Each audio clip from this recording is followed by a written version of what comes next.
Welcome back. You're still tuned into Midcap Radar. Well, the Securities and Exchange Board of India has amended small and medium REIT regulations.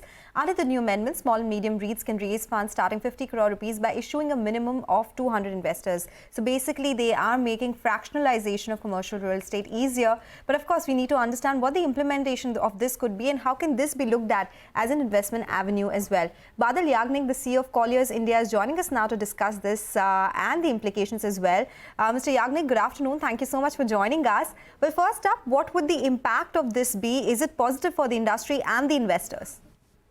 So thank you for having me on the show. Yes, certainly, for sure. This is a very great initiative. It brings in a lot of liquidity, both, the retail investor participating in the real estate industry, as well as giving liquidity to, the investors in the. Let's understand what this fractional ownership is. This has been there as an alternative investment route all throughout. But this was actually limited to family offices, ultra HNIs, and investors in the real estate domain. These were primarily based on trust and past performances, but there were no regulations in place.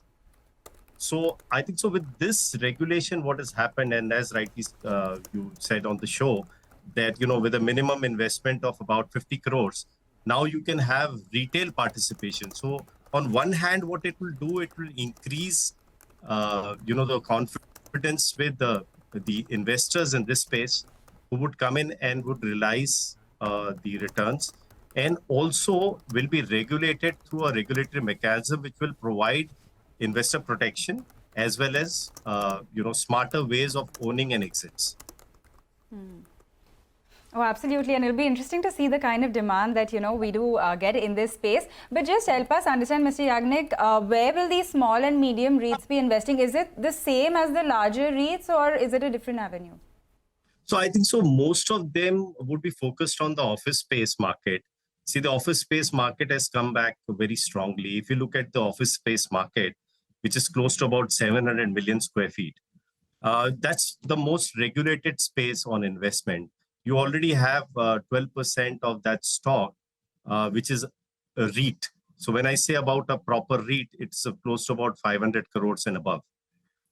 Close to another 50% is REITable on the larger space. But you have close to 28% of stocks in the commercial grade A space, which can form part of this space. These are basically strata sold assets, big and small. So my primarily assessment is most of the money will flow first into the commercial real estate, which is office sector, go into the new avenues, which are industrial, data center, and retail space. So it will start by that.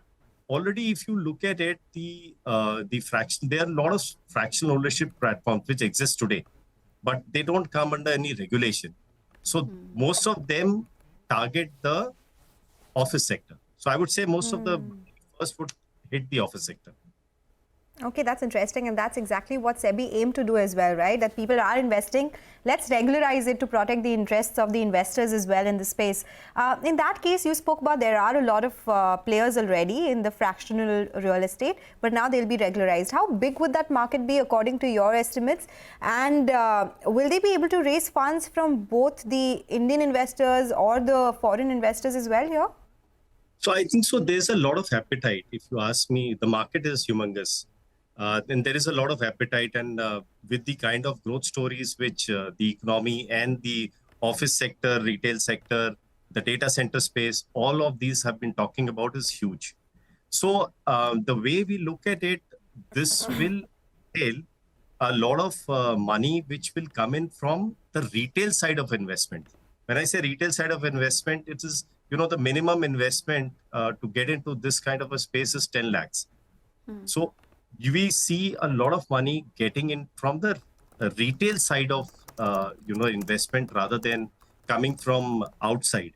So the whole premise is to increase participation of, individuals toward these assets and, get a lot of liquidity and confidence in the sector. Oh, absolutely. And, regulating it is perhaps going to lend that confidence to this pocket of the market as well. Could you just tell us what this means? And I'm just reading out from the notification here, where it says the investment manager is mandated to retain a minimum of 5% of the outstanding units. This was initially supposed to be 15%, right? Yeah, that's right. That's right. So they've brought that down to 5% now. They have brought down to that 5%. Yes. Okay. So okay, got it. Yeah. Go ahead.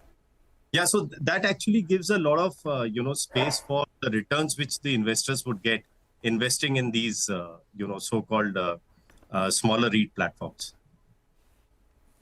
Okay, sorry. So basically what it would mean is it positive for the retail investors, or it would help the small or medium REITs to work around with their money? So I think so it would work both ways. Once they are able to work around with their money, they would be able to generate better returns for the investors. So it works for both of them actually. Okay, all right. Thank you, Mr. Yagnik, for joining us today and decoding this change that has come about. So a lot happening in the REIT space as well. And generally, as you said, investments could go to data centers, warehouses, retail segment and office spaces as well. We'll do one thing, we'll slip into a short break. When we come back, we'll get you more on the markets and stock-specific action on the other side. Stay tuned.